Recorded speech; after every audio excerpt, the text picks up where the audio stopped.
Hello Philippines and hello world! Kamusta po kayong lahat at welcome dito sa ating channel Bawat Buhay May Kwento.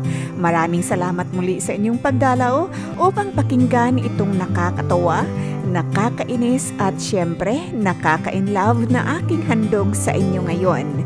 Written and narrated by yours truly, Jenny Daniels, kasi magpapahinga po ang aking pamangkin na si Jennifer Pagsugiron. I hope you don't mind if I say that I love you. Habang nasa faculty ay nagkatuwaan ang magpinsan na Russell and Rico. Kung ako sa'yo pare, liligawan ko niyang si Tiffy. Bukod sa napakagandang babae, napakatalino't mabait pa. Ano pa ba ang hahanapin mo sa isang babae? Lahat nasa kanya na, hindi naman sa pagmamayabang pinsan ha. Nasa lahi natin ang gandang lalaki at take note, walang nababastid sa pamilya natin. Nakangiti ngunit tila seryosong tura ni Rico. Ay nako pinsan, wala naman sa ganda ang hanap ko. Ang sa akin lang ay yung mapagkatiwalaan nitong mahina kong puso. Malungkot na tugon ni Russell. Oy, ano yung narinig ko ha? Wala ka bang tiwala kay Tiffy? Hindi naman siya heartbreaker ha, katulad niyang pinsan mong si Rico. Baka lang nakalimutan nyo, ipapaalala ko sa inyo na siya ang niloko ng walang hiyang teacher natin, hindi ba? Mabuti na lang talaga wala na yung gurong iyon dito. Pagmamaktol na sabi ni Charisse, kasintahan ni Rico. Guys, pwede bang tulungan nyo na lang ako mag-ayos ng gymnasium bukas kasi hindi raw available yung iba nating kaklase eh. Biglang napalingon ang tatlo sa pinanggalingan ng tinig. Tiffy, kanina ka pa ba dyan? Narinig mo ba ang aming pinag-uusapan? Gulat na tanong ni Charisse. Bakit? Ano ba ang inyong pinag-uusapan? Huwag niyong sabihin na ang kagandahan ko na naman ang naging topic ninyo ha? Mahihiya na ako niyan. Berong agik-ik ni Tiffy. Itong pinsan ko, mahal ka raw. Rico, puro kakalukuhan. Saway ni Russell sabay tayo, ngunit noong akma ng hahakbang ang binata ay biglang nagsalita si Tiffy. Ras, totoo ba? Pwede naman nating subukan kilalanin ang isa't isa. Sa tingin ko naman mabuti kang tao kaya susubukan kong ipagkatiwala sa iyo itong puso ko. Nakangiting turan ni Tiffy. Tiffy, anong oras mo ba kami kailangan bukas? Asahan mong darating kaming tatlo ha? Pagsalo ni Charisse sa natulalang si Russell. Huwag mo nga akong utuin, Tiffy. Alam ko namang hindi ako ang lalaking tipo mo. At wala pa sa isip ko ang pakikipagrelasyon. Seryosong sabi ni Russell noong nakabalik na ito sa kanyang wisyo. Bakit? Sa tingin mo ba, katulad ako ng dati mong girlfriend? Dapat nga ako ang matakot sa inyong mga lalaki eh. Pero okay lang, kung ayaw mo sa akin, hindi naman kita pipilitin. Sige, mauna na ako guys. Sana siputin niyo ako bukas. Wika ni Tiffy sabay alis sa kanilang harapan. Kinagabihan, puro buntong hininga ng binata ang naririnig ng kanyang mami. Aba anak, ano na yan? Mamaya maubusan ka ng hangin sa kabubuga mo ng malalim na hininga dyan. May problema ka ba? Pwede mo bang i-share kay mommy? Nakangiting turan ng ginang, sabay hima sa likod ni Russell, ngunit malamlam na tingin sa ina ang itinugon ng binata. Let me guess, binastid ka ba ng babaeng naiibigan mo? Malambing na muling tanong ni Mami Linda, ina ni Russell. Ma'am, itong si Rico kasi, inaasar ako kay Tiffy. Narinig yata ni Tiffy ang pang-aasar niya at Charisse. Kaya, ayun, sabi ni Tiffy, susubukan niya raw na ipagkatiwala sa akin ang kanyang puso. Itong anak ko talaga, mag-19 ka na anak at wag mo nang intindihin yung pagkabigo mo sa una mong kasintahan. Dahil there is no such thing like first love never die. Lahat tayo ay magkakaroon ng first love. Kalimitan ay hindi true love ang first love. Ang true love, anak, ay kalma lang, walang stress, marunong magtiwala. Kaya huwag mo nang ibugan ng ibugay ang hangin sa iyong katawan, ha? Hala, matulog ka na at bukas harapin mo ng diretso ng tingin si Tiffy. Nakangiting payo ni Mami Linda sabay halik sa noo ni Russell at iniwan na ito tumalikod na papunta sa kanilang silid mag-asawa. Dad, bili ka nga ng bouquet of roses, tapos ipangalan mo kay Tiffy Moore. I-address mo sa business administration ng building ng kanilang university. Utos ni Mami Linda sa kanyang asawa, Daddy ni Russell. Darling, wag mo ngang pakialaman ang love life ng anak mo. Hayaan mo siya. Alam mo naman ang kasagutan ng puso noon. Pangangatwiran ni Daddy Dimitri. Kinabukasan, excited din nagpunta si Russell sa gymnasium para tulungan si Tiffy mag-ayos doon nang may bigla itong nakita. Nagulat man ngunit mabilis din naman itong nakabawi. Oh, akala ko ba may aayusin tayo dito? Mabigat ang tono na tanong ni Russell. Oy Russ, andito ka na pala, halika. Malumanay na anyaya ni Tiffy. Tapusin nyo na lamang yung ginagawa ninyo. Babalik na lamang ako dito mamaya. Wala pa nga kaming naumpisahan eh. Ano ang tatapusin namin? Nag-antay nga kami sa inyo eh. Malambing ang tono na tugon ng dalaga. Ayokong makadisturbo sa inyong paghahalikan dyan. Babalik na lamang ako pag nahanap ko na si Rico at Charisse. Hoy, hoy, hoy, sandali nga lang. Ako'y wag mong bastusin ha. Anong halikan ba ang pinagsasabi mo dyan? Anong akala mo sa akin, babaeng mababa ang lipad? Dismayadong tanong ni Tiffy. Ano ba ang nakita ko? Diba, naghalikan kayo ni Jam? Kalaswa, dito pa talaga. Hindi mo man lamang naisip na maaaring may makakita sa inyo? Galit na tura ni Russell. Hindi ako makapaniwala na isa kang mapanghusga. Ito ba ang dahilan kung bakit kayo naghiwalay ng girlfriend mo? Baka naman talaga hindi kanya niloko. Baka naman talaga pinagbintangan mo lang siya dahil dyan sa marami mong utak. Simula ngayon, wag na wag ka nang lumapit sa akin at wag na wag mo na akong titingnan ha. Kapag nakita kong titingin-tingin ka sa akin, hindi ako mag-aatubili na dukutin niyang mga eyeballs mo. Galit na tura ni Tiffy sabay hablot sa kamay ng kaibigan. Ngunit hinila ng kaibigan pabalik ang kanyang braso sabay lapit kay Russell na halos idikit na nito ang kanyang mukha sa mukha ng binata. Alam mo, matalino't gwapo ka nga. Kaso lang, ang dumi naman ng utak mo. Bakit? Akala mo ba naghalikan kami ni Tiffy? Kadiri ka. Pareho kaming babae, oy. May kung anong iwan kasi ang pumasok sa mata niya, kaya hinipan ko. Mataray na wika ni Dimi, ang binabaing matalik na kaibigan ni Tiffy. Bes, ito ba ang lalaking sinabi mo sa akin? Ay nako, huwag mo nang ipagpatuloy dahil kontra talaga ako. Mataray na sabi ng binabaing kaibigan ni Tiffy sabay talikod sa nakangangang si Russell.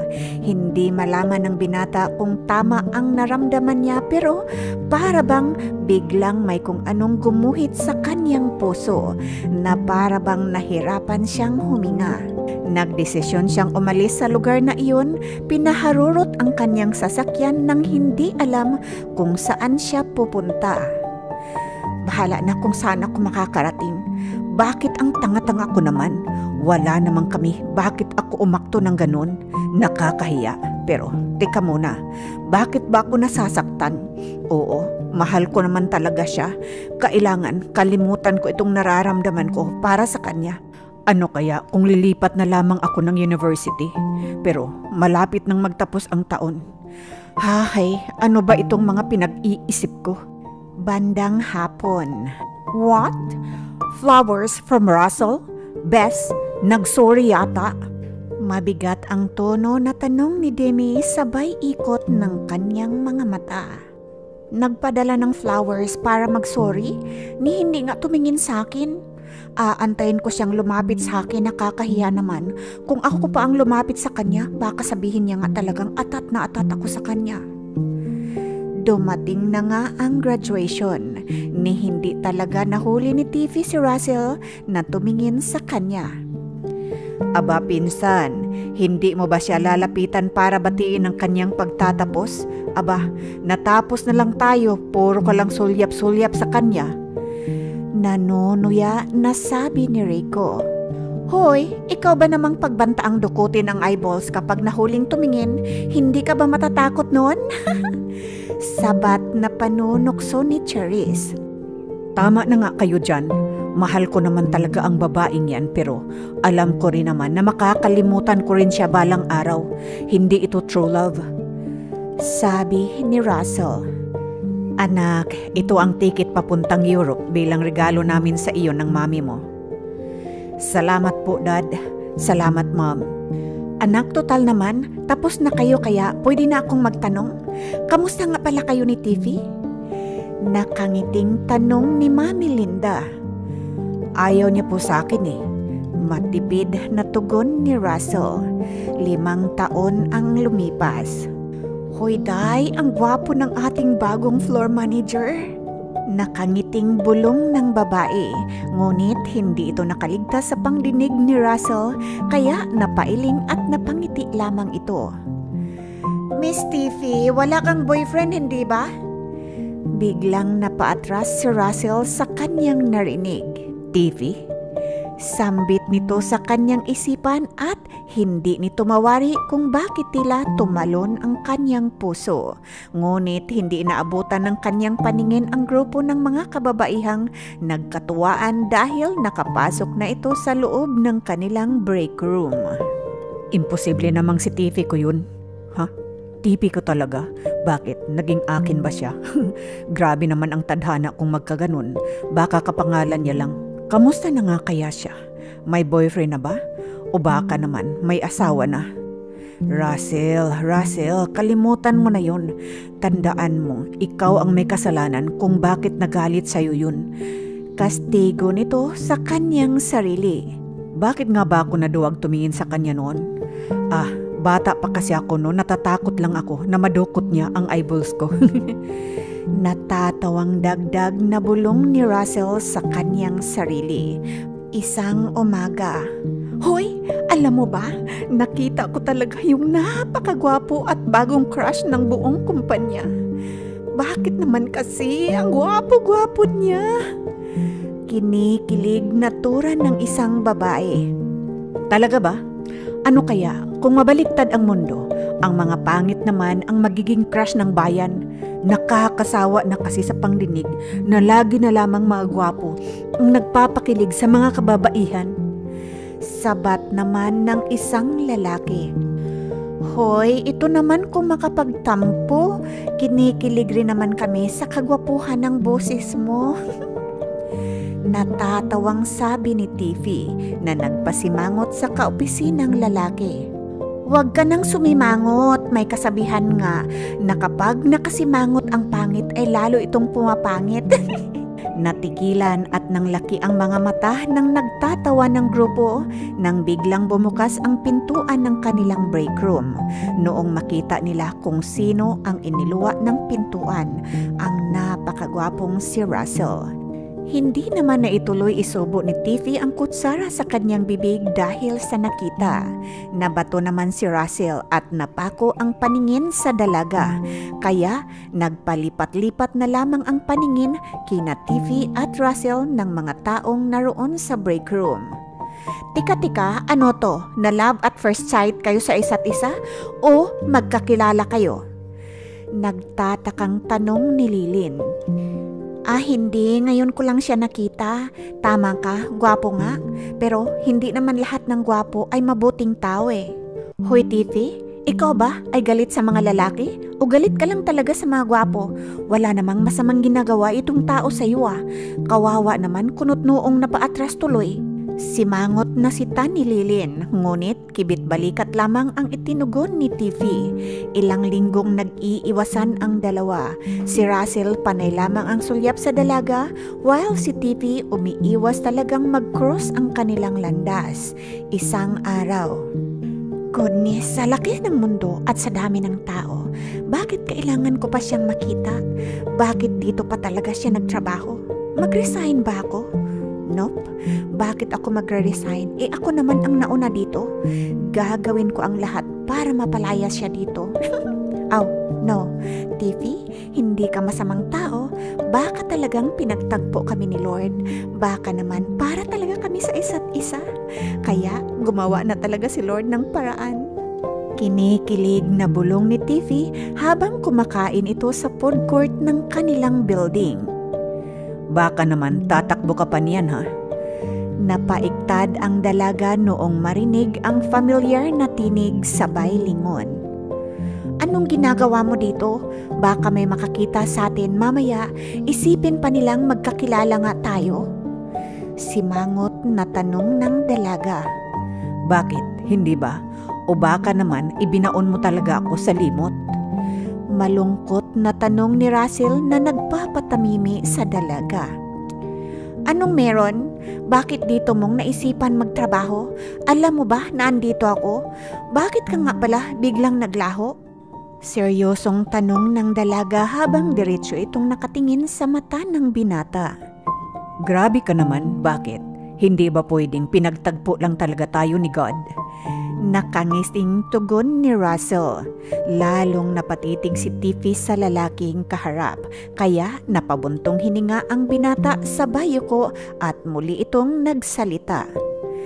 To be honest with you, hindi ko naman talaga alam na andito ka. Pero alam mo, matagal akong nangulila sa'yo. Seryosong napatitig ang binata sa dalaga na nagpapula sa mga pisngi ni Tiffy. Kaya biglang tumayo ito sabay alis nang walang paalam. Mabilis ring nakalabas si Russell sa food court at nagpalingalinga ito, hinanap ng kanyang paningin ang dalaga. Noong makita niya itong naglalakad sa kalye, ay mabilis niya ring tinungo ang kanyang kotse. Bumusina siya noong makalapit siya sa dalaga sabay baba ng pintuan ng kanyang sasakyan. Saan ka pupunta? Pwede ba kitang samahan o maihatid man lang? Tanong at alok ng binata. Ngunit tinapunan lamang siya ni Tiffy ng masamang tingin, kaya itinabi ng binata ang sasakyan, tumakbo upang habulin ang dalaga. Ano ba? Singhal ni Tiffy noong maramdaman nito na hinawakan ni Russell ang kanyang siko. Please, wala naman akong masamang balak sa iyo eh. Alam kong hindi naging maganda ang ating paghihiwalay ng landas noon, pero kahit minsan ay hindi ka nawaglit sa isipan ko. Russell, okay ka lang ba para sabihin mo sa akin ang mga katagang iyan? Hindi mo man lang ba ako tatanungin kung may boyfriend o asawa na ako? Inis ang tono ni Tiffy. Biglang napabitaw si Russell sa pagkakahawak nito sa siko ng dalaga. Sabi ng ating mga kasamahan, single ka pa raw. Hindi lang ako kaagad lumapit sa iyo, pero nagmamatsyag ako. Wala naman akong nakitang sumusundo at naghahatid sa iyo dito, kaya nilakasan ko na ang loob ko. Total, dati naman tayong magkaibigan. Seryosong turan ni Russell. Sige, hayaan mo na lang akong maihatid ka. Medyo madilim na, para mapanatag naman ang aking kalooban na makauwi ka ng ligtas. Alok muli ni Russell na nagpalambot sa puso ng dalaga. Kaya tahimik na lamang itong tinungo ang pintuan ng sasakyan ni Russell. Saan ka ba nakatira? Nakangiting tanong ng binata habang pinapaandar ang kanyang sasakyan. Sa Bixby, pasulyap na tugon ng dalaga. After ng kasagutan na iyon ni Tiffy ay katahimikan ang namagitan sa dalawa habang binabaybay nila ang daan patungo sa tahanan ng dalaga. Ilang buwan ring nakalipas ng pag-iiwasan ng dalawa ay hindi nakatiis si Russell, kaya bumili ito ng bulaklak at pinadeliver kay Tiffy. Pwede po bang pumasok? Katok ng dalaga sa pintuan ng opisina ni Russell. Napangisi naman ng malawak ang binata. Sino ba naman ako para tumanggi ng iyong pagdalaw? Kinikilig na tugon ni Russell. Halika, pumasok ka at maupo ka dito. Dagdag ng binata, sabay na iginiya ang dalaga sa upuan na nasa kanyang harapan. Magpapasalamat lang ako sa flowers na pinadala mo. Nahihiyang sambit ni Tiffy. Flowers? May natanggap kang mga flowers? What make you so sure na galing sa akin ang mga flowers na natanggap mo? Halatang nanonokso ang mga tanong ng binata, kaya humulma ang dismaya sa mukha ni Tiffy at akma na itong tumayo nang biglang hawakan ni Russell ang kamay ng dalaga. Ikaw naman, hindi ka na mabiro. Hindi ko na kasi kayang hindi mo ako pinapansin eh. Mahal na mahal kita, Tiffy. Diretsong tura ni Russell na nagpagulat sa dalaga. Bakit ka nagbigay sa akin ng bulaklak noon tapos iniwan mo lang pala ako nang walang paalam? Maluha-luhang tanong ng dalaga. Meron kang natanggap na bulaklak noon? Hindi ko yun alam, baka naman iba ang nagpadala sa'yo. Pangalawa, naduwag ako mahal, sabi mo kasi na wag na kitang lapitan pa at natakot din ako na dudukutin mo nga ang mga eyeballs ko. Sabi mo kasi nadudukutin mo ang aking mga eyeballs kapag nahuli mo akong titingin-tingin sa'yo. Parang batang kunwang pagdadabog ng binata. Kung makapanghusga ka kasi noon, wagas. Bading naman yung kaibigan ko, paano kami maghahalikan? Ilang taon ko rin inasam na magkita tayo muli tapos noong dumating ka dito, ni hindi ka man lamang nagpaliwanag sa akin. Ang totoo nga noon, bago ako nagka-boyfriend, mahal na talaga kita. Kaso lang, iba naman yung niligawan mo kaya napilitan na lang ako mag-boyfriend ng iba. So, kung pareho naman pala tayo ng nararamdaman, pwede bang tutuhanin na lang natin? Total, mahaba-haba na rin mang panahon ang pagtitiis natin, hindi ba? Ibigay na natin sa mga sarili natin ang kaligayahang matagal na nating inaasam. Punong-puno ng pagmamahal na tura ni Russell. Sabay tayo at mabilis itong nakalapit sa dalaga. Hindi na nakaimik pa si Tiffy nang yakapin siya ng binata, kaya nagpaubaya na rin ang kanyang mga labi noong siilin ito ng halik ni Russell. Ay! Oh my God! Ay! Oh my God! Sorry po, Sir Russell at Tiffy. Gulat na tili ni Lilin nang biglang magkahiwalay ang mga labi ng bagong magkasintahan. Sorry po talaga, hindi ko po sinasadya. Muling pagpapaumanhin ng kaibigan ni Tiffy. Don't worry, Lilin. Mabuti nga at na-witness mo ang unang halik namin eh. Nakangiting tura ni Russell na nagpainit sa mga tinga ni Tiffany. Ay, pwede na po ba akong pumasok?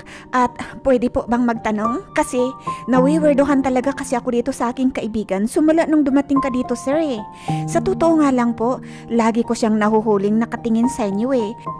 Tanong at pangbubuking ni Lilin kay Tiffy, kaya napamulagat ang mga mata ng dalaga sa kaibigan. Sir, nakita niyo po ba na pinangdidilatan ako ni Tiffy? Tila batang pagsusumbong ni Lilin. Halika, maupo ka dito, Lin. Love, upo ka rin. Alok ni Russell. High school pa lamang kami ay magkakilala na kami. Akala ko nga ako lang ang nagmamahal sa kanya. Yung pala, mahal niya rin pala ako. Oo, kasasagot niya lang sa akin kaya masaya ako na nasaksihan mo ang unang araw namin bilang magkasintahan. Masayang paliwanag ni Russell. Aba, tika nga muna, bakit ka andito? May kailangan ka ba talaga o sinusundan mo lang ako? Baka akala mo na hindi ko alam na ikaw ang number 1 marites sa kumpanyang ito? Kunwang pagmamaktol na tanong ni Tiffy sa kanyang kaibigan. Oy, grabe naman ito kung makapanglait. Hindi ko nga alam na andito ka eh. Kanina pa kasi po ako kumakatok sa pintuan. Kaya pala hindi niyo ako naririnig dahil sa... Hindi na naituloy ni Lilin ang kanyang sasabihin noong mapansin na kangiting nakatitig sa kanya si Russell. Ay, tumawag po kasi ang secretary ng CEO ng Star Hotel. Nag-remind lang po sa inyong meeting mamaya, sir. Nahihiyang sabi ni Lilin. Oh, Ayaw pang umamin na minamanmanan mo talaga ako. Di ba sabi mo nga na waywardahon ka sa akin, hindi ba? At ikaw din naman ang nanghula na ang mga flowers na ito ay galing kay Russell. Tila hindi makapaniwalang pangsita ni TV sa kaibigan. Nako sir, payo ko lamang po sa inyo, ingat po kayo sa babaeng ito dahil hindi po ito marunong magtiwala. Ganting pang-aasar ni Lilin sa kanyang kaibigan. Hoy, FYI lang ha, itong si Russell ang hindi marunong magtiwala at alam mo bang mapagbintang rin ang lalaking ito? Tugon ni TV nang makita tila tawang-tawa si Russell sa mga pinagsasabi ni Lilin. Nako, bakit ako ang nabalingan sa bangayan ninyong magkakaibigan? My love, matagal na yon at bata pa tayo noon. Mature na ako ngayon. Dipinsa ni Russell sa kanyang sarili.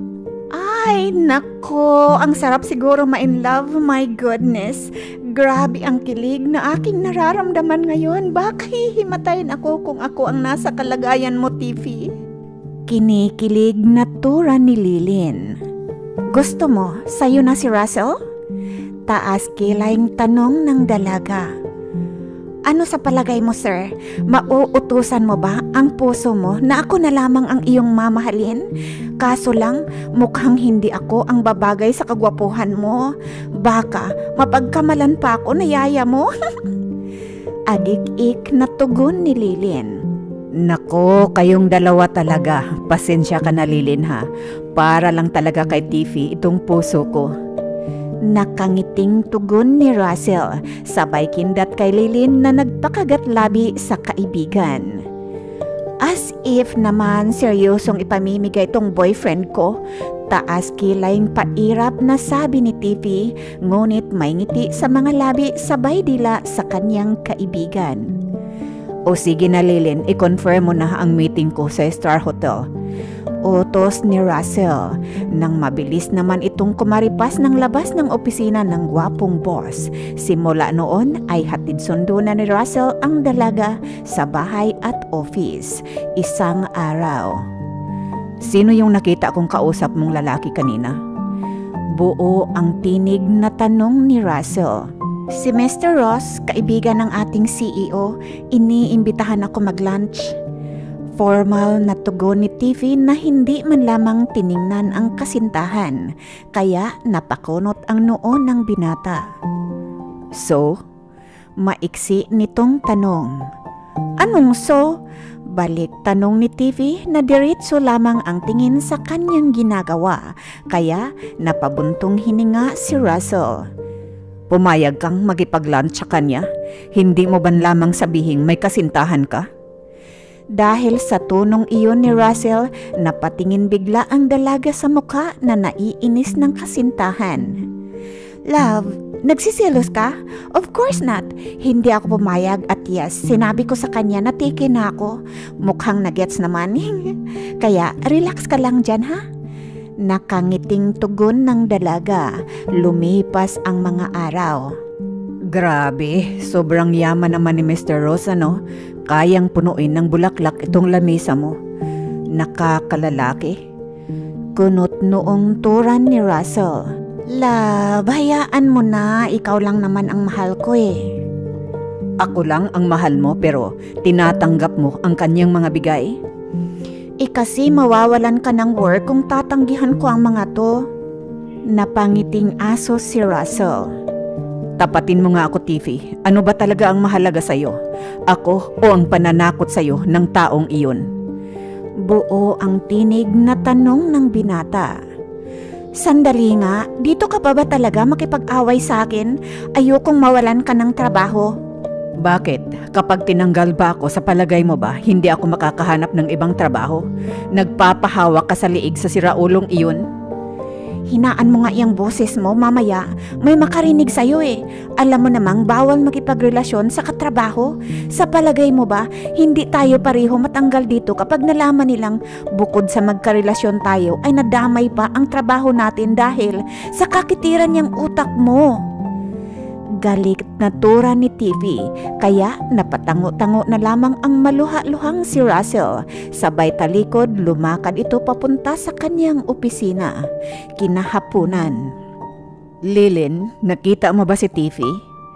Tanong ni Russell. Sir, kanina pa po umalis eh. Ha? Saan daw nagpunta? Yan ang hindi ko po alam.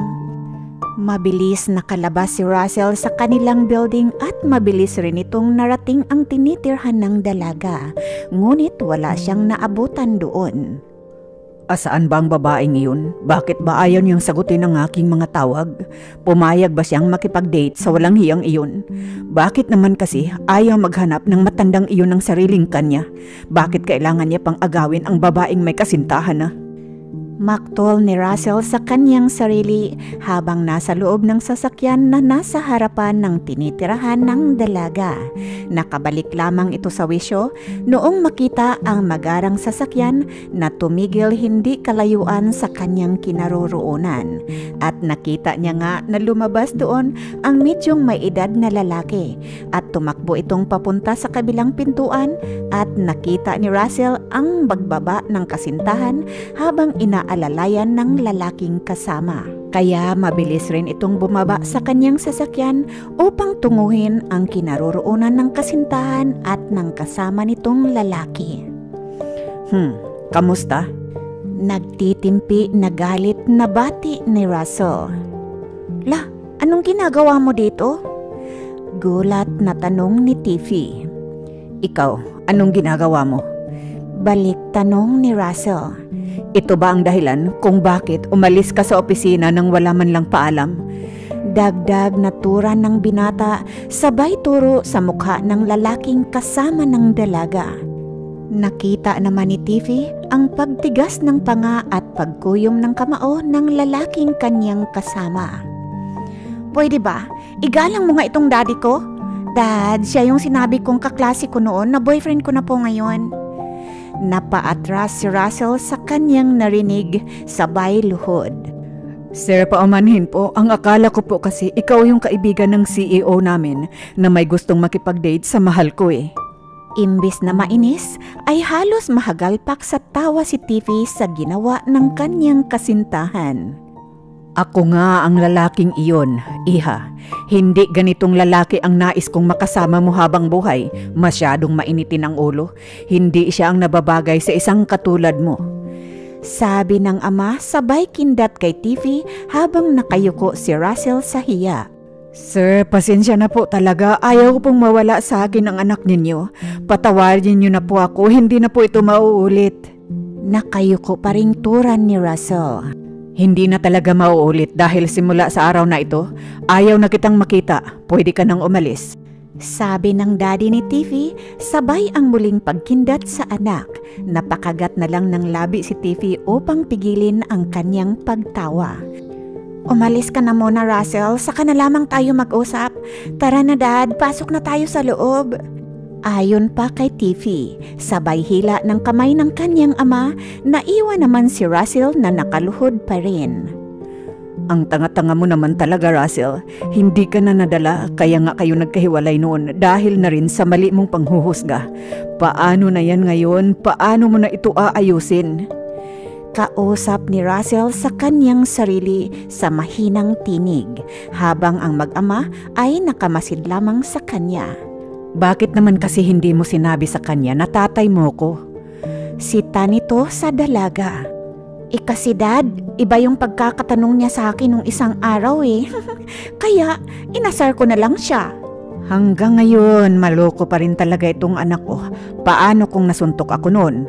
Bukod na matanda na ako, malaking tao yung kasintahan mo. Dad, salamat ha at sinakyan mo yung pang-aasar ko kay Russell. Napabuntong hininga ang ama. Anak, kasangga mo naman ako sa lahat ng bagay pero hindi maganda itong ginawa mo sa iyong kasintahan.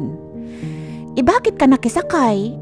Pabibing tanong ni Tiffy sa kanyang ama. Ay naku hala, labasin mo na yun. Baka hindi yun tatayo sa pagkakaluhod.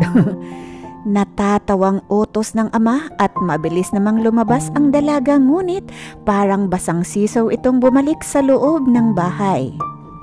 Nakaalis na po siya, Dad. Malungkot na tura ni Tiffy. Tawagan mo, pabalikin mo dito. Utos muli ng ama. Hayaan mo na siya, Dad. Masyadong siloso. Anak, hindi magsisilos ang isang tao kung hindi mo sila bibigyan ng dahilan para magsilos. Ikaw ang may kagagawa ng gusot na ito, kaya ikaw ang umayos. Pasalamatan mo na lamang yung tao at hindi ako nasapak. Ayon pa sa ama, kaya naisalpak na lamang ng dalaga ang kanyang sarili na umupo sa sofa. Kinabukasan, maagang pumasok ang dalaga upang abangan si Russell sa kanyang opisina. Hoy, ano ang nangyari sa inyo ni Russell? Bulagang tanong ni Lilin. Wala naman, bakit? Tanong nito pabalik sa kaibigan. Hinanap ka kahapon ng hapon. Noong sinabi ko sa kanya na umalis ka ng maaga, yun. Mabilis nang umalis, ni hindi nga nagpaalam sa akin eh. Napabuntong hininga na lamang si Tiffy at maghapon na lamang ay hindi niya nakita ang kasintahan at ilang beses siyang pabalik-balik sa opisina nito, ngunit walang bakas na pumasok nga si Russell. Galit yata siya sa akin. Bakit ayaw niyang sagutin ang aking mga tawag at text? Tanong ng dalaga sa kanyang sarili, kaya naisipan na lamang nitong tawagan ang kanyang ama. Dad, tulungan mo naman ako. Hindi pumasok ngayon si Russell at hindi niya nga sinasagot ang aking mga tawag at text. Please, Daddy. Anak, ikaw ang nag-umpisa niyan, kaya ikaw ang umayos. This time, hindi kita tutulungan, 28 ka na, kaya maging responsible ka sa lahat ng mga actions mo. Sinabayan kita kahapon dahil na rin sa muntik na niya akong masuntok. Pero napag-isip-isip ko, ikaw naman ang may kagagawan kung nagkataongang nasuntok nga ako noong tao. Siya ang dihado dito, napahiya pa ngayon dahil sa ating pang-iwan sa kanya habang nakaluhod sa harapan ng apartment mo. Malamang maraming taong nakakita sa kanya. Mahaba-habang litanya ng ama, kaya nang lumo si Tiffy. Alam mo, Lilin, pag nagkataon na magka-boyfriend ka, don't make fun of him dahil baka iyon ang sisira ng iyong relasyon. Biglang tura ni Tiffy. Napakunot naman ng noo si Lilin sa kanyang narinig dahil ngayon lamang naging seryoso ang kaibigan. Sir, hindi ba kawawa naman ang anak ninyo? Baka naman po umiiyak na yun ngayon. Malungkot na sabi ni Russell. Lingid kasi sa kaalaman ng dalaga ay inabangan talaga kagabi ni Russell ang pag-alis ng kanyang ama. At sinundan nito ang ama ng dalaga. Noong mamukhaan naman ng daddy ni Tiffy ang kutsing nakabuntot sa kanya, ay tumigil ito upang makipag-usap sa kasintahan ng anak. At sa katunayan, ito rin ang nagsuggest sa binata kung ano ang gagawin upang makabawi sa kanyang anak. Ginagawa ko ito hindi dahil sa gusto kita. Ginawa ko ito dahil sa ginawa sa iyo ng anak ko. Hindi ako konsentidor na ama dahil nakita ko rin naman na mahal ka ng anak ko at nakita ko naman kung gaano mo siya kamahal, kaya hala, lumabas ka na at itago mo na ang iyong sasakyan, baka mamaya maaga pang umuwi yun. Nagmamadaling lumabas naman si Russell para sundin ang utos ng kanyang binang hilaw at mabilis rin itong nakabalik sa loob ng bahay at nakangisi pa. Grabe, para akong nasa pelikula. Excited pala ang mga ganitong patago. Bulong nito sa kanyang sarili at noong makapasok na sa loob mismo ng bahay. Sir, pwede po ba ninyo akong pahintulutan na magalaw ang inyong kusina? Magluto po sana ako para pagdating ng mahal ko, nakaredy na ang pagkain niya. Napangiti ang ama ni Tiffy dahil sa sinabing iyon ni Russell. 2 oras ang nakalipas, narinig na ng dalawa na may bumukas na sa gate. Halika, maupo tayo dito sa sofa. Nakangiti at mukhang excited na aya ng ama ng dalaga kay Russell. Para tayong nasa movie, sir. Napaka-suspense, parang dumadagundong sa kaba ang puso ko. Kinakabahang sabi ni Russell. Ikaw naman, nag-aantay lang tayo sa pagpasok ng anak ko dito sa bahay. Hindi ka naman nag-aantay sa kanya sa harapan ng altar. Seryosong sabi ng daddy ni Tiffy, kaya napatikom ang bibig ng binata. Pagbukas ni Tiffy ng pintuan ay napanganga ito. Ilang segundo rin bago ito nakapagsalita. Dad? Russell? Anong ginagawa niyo dito?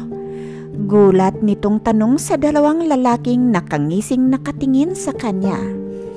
Dad, anong ibig sabihin nito? Bakit kayo magkasama? Pinagkaisahan niyo ba ako? Maluha-luhang tanong ng dalaga, kaya tumayo na si Russell para salubungin ang nagtatakang kasintahan. My love, hindi ko kasi tinigilan ang daddy mo kagabi. Sinundan ko siya para malaman ko kung saan siya nakatira kasi hihingi talaga ako ng tawad. Kaso, napansin niya ang kotse ko. Tumigil siya. Nagkaunawaan kami kaya parang gano'n na nga. Parang pinagkaisahan ka nga namin. Pagtatapat ni Russell na nagpahagulgol sa dalaga. Please, sweetheart, don't cry. The table is ready. Sabi ni Russell, kaya lalong nagtaka si Tiffy, ngunit walang imik ito na sumunod na lamang sa dalawang lalaki. Habang kumakain ang tatlo ay biglang nagsalita si Russell. Sir, nais ko pong pakasalan ang anak ninyo sa kanyang kaarawan. Ayon sa binata at bigla namang nagkatinginan ang mag-ama. Bakit ako ang tinatanong mo? Bakit hindi ang anak ko? Nakangiting tugon ng Ginoo. Love, sa lahat ng pinagdaanan nating trials, nagkalayo, pinagtagpo at muntikan pang muling magkalayo, ayoko na ng patintirong relasyon. Gusto na kitang makasama sa lahat ng oras. Please, pakasalan mo na ako. Medyo nanginginig ang tinig na tanong ni Russell. Sa birthday mo talaga ako gustong pakasalan? 3 months na lang, kakayanin ba natin ang paghahanda? Gusto ko ang magarang kasal. Lahat ng kamag-anak ko nais kong imbitahan. Pabibing tugon ng dalaga. Huwag kang mag-alala, love. Lahat ng gusto mo ibibigay ko. In fact, ready na ang aking mga magulang. Laking tuwa kaya nila noong malaman nilang nagkita ulit tayo. Sila nga pala ang nag-pressure sa akin na ligawan ka. At sila rin pala ang nagpadala ng bulaklak sa'yo noon. Dahil gustong-gusto ka talaga ng mami ko maging manugang. Napaiyak muli si Tiffy. Yes, magpapakasal ako sa'yo, Russell. Tugon ng dalaga, sabay tayo at niyakap ang ama. Daddy, super duper thank you po talaga sa iyong love, support at pangungonsinti sa akin. Umiiyak na tura ni Tiffy. Russell, ibibigay ko sa iyo ang aking unika iha. Sana lang huwag magbago ang pagmamahal mo sa kanya. Ayon sa ama. I swear, Daddy, lalo ko pa nga pong mamahalin itong si Tiffy. Tugon naman ni Russell, sabay halik sa mga labi ng kanyang mapapangasawa. I hope you don't mind if I say that I love you. Nakita po ba natin mga kapatid kung paano gumawa ang tadhana ng paraan upang pagtagpuin muli ang dalawang pusong tunay na nagmamahalan? Napakaswerte rin ng mga anak kapag magkaroon ng mga loving at very supportive na mga parents, gaya na lamang ng mga parents ni Tiffy at Russell. Sa totoo lang, ako ay naiinggit sa relasyon ni Tiffy at Russell sa kanilang mga magulang. Sana lang naranasan ko na magkaroon ng magulang na handang sumuporta sa lahat ng aking pangangailangan at nais marating noon sa buhay. Mga kaibigan, maraming salamat po sa inyong suporta sa munting channel na ito. Kung kayo po ay hindi ko pa subscribers, please subscribe na po kayo, like and share. Pakihit na rin po ng bell button para maging updated kayo sa ating mga new uploads. Tandaan po natin na bawat buhay may kwento. At sana po naibigan ninyo ang kwento ng buhay pag-ibig ni na Russell at Tiffy. Hanggang sa muli nating kwentuhan. Bye-bye!